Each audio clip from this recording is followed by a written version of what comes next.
परीक्षा दृष्टि revision series में आप लोगों का बहुत बहुत स्वागत है।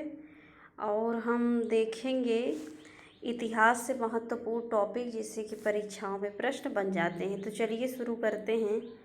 और आपने इस पहले वाला वीडियो नहीं देखा है तो उसको देख लीजिए, प्लेलिस्ट बनाए हैं। चलिए शुरू करते हैं। पानीपत का प्रथम युद्ध की बात करें तो 21 अप्रैल 1526 में इसमें बाबर और इब्राहिम लोदी के बीच में हुआ था और बाबर इसमें विजयी हुआ था। इसके बारे में भी जो महत्वपूर्ण तथ्य है उससे भी परीक्षाओं में प्रश्न बन जाते हैं। तो इसमें क्या हुआ था कि बाबर ने इस युद्ध में तुगलुआ युद्ध पद्धति का पहली बार उपयोग किया था। यही प्रश्न बहुत बार बना है। उस्ताद अली कुली या मुस्तका बाबर के क्या थे? तोपची थे। इन्होंने तोपों को सजाने के लिए कौन सी पद्धति अपनाई? उस्मानी पद्धति, रूमी विधि से। अगला क्या है कि खानवा का युद्ध। खानवा की युद्ध की बात करें तो इसमें 16 मार्च 1527 में बाबर और जो राणा सांगा के बीच में हुआ था और इसमें बाबर विजयी हुआ था और बाबर ने गाजी की उपाधि धारण की। अगला क्या है? चंदेरी। चंदेरी का युद्ध हुआ था 29 जनवरी 1528 में बाबर और मेदिनी राय के बीच में। और इसमें इस युद्ध में इसने जिहाद घोषित किया है। कई बार प्रश्न बना है। घाघरा का युद्ध की बात करें तो ये 6 अप्रैल 1529 में और ये बाबर और अफ़गानों के मध्य हुआ था और इसमें अफ़गानों को पराजित किया था बाबर ने और बाबर द्वारा यह लड़ी गई अंतिम लड़ाई थी। अकबर के जो नवरत्न थे दरबार में उनके बारे में देख लीजिए। बीरबल, इनका नाम था महेश दास। अकबर ने उन्हें राजा एवं कविप्रिय की उपाधि दी थी। अगला है टोडरमल। ये अकबर के वित्त मंत्री थे। इन्होंने भूमि माप के आधार पर लगान की पद्धति का विकास किया। तो ये कई बार बना है कि टोडरमल क्या थे। तो ये राजस्व विभाग से संबंधित थे। मान सिंह ये सेनापति थे। तानसेन रामतनु पांडे इनका नाम था। ये अकबर के दरबार के प्रसिद्ध गायक थे और ये ग्वालियर से संबंधित थे। इनका मकबरा ग्वालियर में था। अकबर ने तानसेन को कंठा मरवाड़ी की उपाधि दी थी। कौन सी उपाधि दी थी? कंठा मरवाड़ी की। अगला प्रश्न है, अगला देखेंगे मुल्ला दो प्याजा। प्याज से अधिक प्रेम होने के कारण इनको मुल्ला दो प्याजा कहा जाता था। ये सब इसमें से ये प्रश्न बन जाता है कि कौन नवरत्नों में शामिल नहीं था और इनके बारे में जो मुख्य तथ्य है उसको भी याद कर लीजिए। हकीम हुमाम क्या थे? ये शाही विद्यालय का प्रमुख था। फैजी के बारे में भी बहुत बार पूछा जाता है। इनकी जो लीलावती फारसी भाषा में इन्होंने अनुवाद किया है इससे प्रश्न बन जाते हैं। ये अबुल फजल के बड़े भाई थे। और अब्दुल रहीम खाने खाना ये बैरम खां का पुत्र था।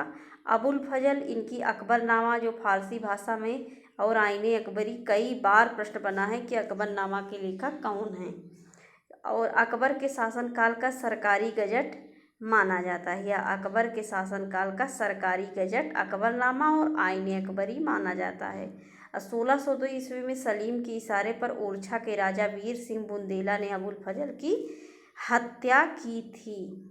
अगला हम देखेंगे अकबर के जो सामाजिक कार्य थे उससे। अकबर ने तुलादान, पाए बोए एवं झरोका दर्शन जैसे पारसी परंपराओं को शुरू किया।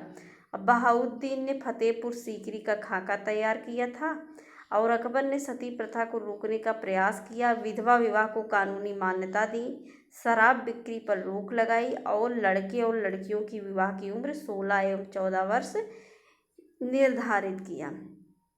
अब हम देखेंगे औरंगजेब के समय जो प्रमुख विद्रोह हुए थे उससे सन पूछ लिया जाता है। अफगान विद्रोह 1667 में, जाट विद्रोह 1669 में, सतनामी विद्रोह 1672 में, बुंदेला विद्रोह 1661 में, शाहजादा अकबर का विद्रोह 1681 में, अंग्रेजों का विद्रोह 1686 में, राजपूतों का विद्रोह 1679 में 79 से 1709 तक और सिख विद्रोह 1675 ईस्वी में।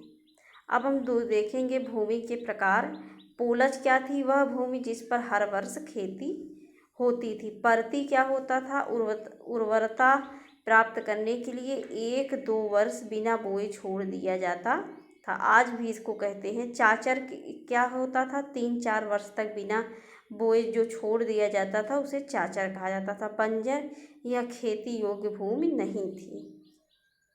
दहसाला व्यवस्था क्या थी? इस प्रणाली के वास्तविक प्रणेता टोडरमल था। इसके अंतर्गत अलग अलग फसलों के पिछले 10 वर्षों के उत्पादन और उसी समय के प्रचलित मूल्यों का औसत निकालकर उस औसत का 1/3 हिस्सा राजस्व के रूप में वसूला जाता था, जो नगद रूप में होता था। और इस प्रणाली में 1/10 भाग हर साल वसूला जाता था, जिसे माहे दहसाला कहा जाता था। तो ये रहा।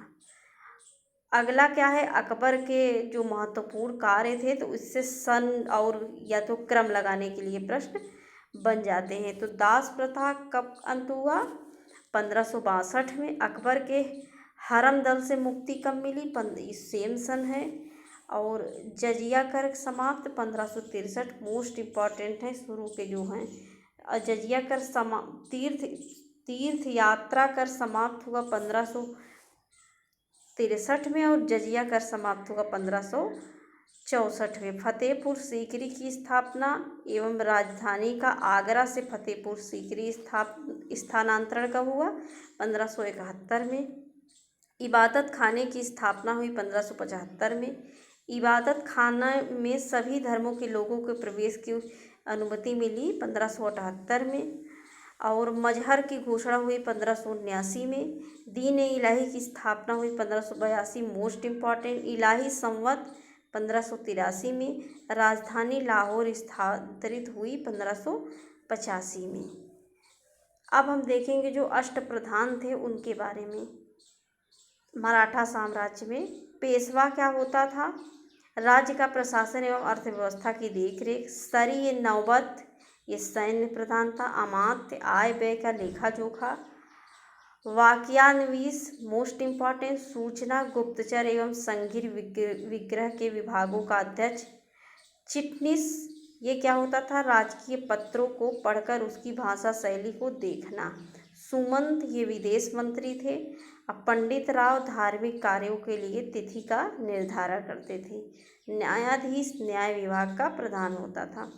अंग्रेज मराठा संघर्ष के अंतर्गत होने वाली जो प्रमुख संधियां थी उससे सन या तो क्रम लगाने के लिए प्रश्न बन जाते हैं। सूरत की संधि हुई 1775 में। पुरंदर की 1776 में। बड़गांव की संधि हुई 1779 में। सालाबाई की संधि हुई 1782 में। बसीन की संधि हुई 1802 में। देवगांव की संधि हुई 1803 में। सुरजी अर्जुन गांव की संधि हुई 1803 में। इसमें बसीन, सालाबाई, पुरंदर, बड़गांव ये सब मोस्ट इम्पॉर्टेंट हैं। राजापुर घाट की संधि हुई 1804 में। नागपुर की संधि हुई 1816 में। ग्वालियर की संधि हुई 1817 में। पूना की संधि हुई 1817 में। मंदसौर की संधि हुई 1818 में। अब हम देखेंगे मुगलों से स्वतंत्र होने वाले जो राज्य एवं उसके संस्थापक। इससे संस्थापक बहुत प्रश्न बन जाते हैं। संस्थापक से अवध के संस्थापक शहादत खां। हैदराबाद चिनकिलिज खां या निजाम उल मुल्क आसफ जाह। रुहेलखंड वीर दाऊद एवं अली मोहम्मद खां। बंगाल मुर्शीद कुली खां। कर्नाटक सादुल्ला खां। भरतपुर चूड़ामन एवं बदन सिंह।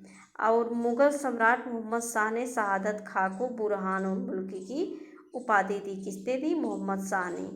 शहादत खां का असली नाम जो था मीर मोहम्मद अमीन था। तो इसमें अवध और बंगाल, कर्नाटक, हैदराबाद से प्रश्न ज़्यादा बन जाते हैं। उत्तरकालीन जो मुगल सम्राट थे उसका क्रम बनाने के लिए आ जाता है। तो इसमें सिर्फ ये देखिए कि पहले बहादुर शाह था 1707 से 1712 में। जहांदार शाह 1712 से 13 सिर्फ 1 साल। फर्रुख सियर 1713 से 1719। मोहम्मद शाह 1719 से 1748। अहमद शाह 1748 से 1754, आलमगीर द्वितीय 1754 से 1759, शाह आलम द्वितीय 1759 से 1806, अकबर द्वितीय 1806 से 1837, बहादुर शाह जफर 1837 से 1857। तो इसमें सिर्फ क्रम याद कर लीजिए, बहादुर शाह, जहांदार शाह, फर्रुखसियर, मोहम्मद शाह, अहमद शाह, आलमगीर द्वितीय, शाह आलम द्वितीय, अकबर द्वितीय और बहादुर शाह जफर। अब हम देखेंगे जो मुग़ल कालीन जो कंपनियां थी उससे इस क्रम लगाने के लिए भी आ जाता है और सन भी। पुर्तगाली ईस्ट इंडिया कंपनी की स्थापना 1498, अंग्रेजी ईस्ट इंडिया कंपनी 1600 में, डच ईस्ट इंडिया कंपनी 1602 में, डेनिश ईस्ट इंडिया कंपनी 1616 में, फ्रांसीसी 1664 में, स्वीडिश ईस्ट इंडिया कंपनी 1761 में। तो आज के लिए बस इतना ही। Thanks for watching this video, और वीडियो हेल्पफुल लगे तो थोड़ा शेयर कर दिया करिए।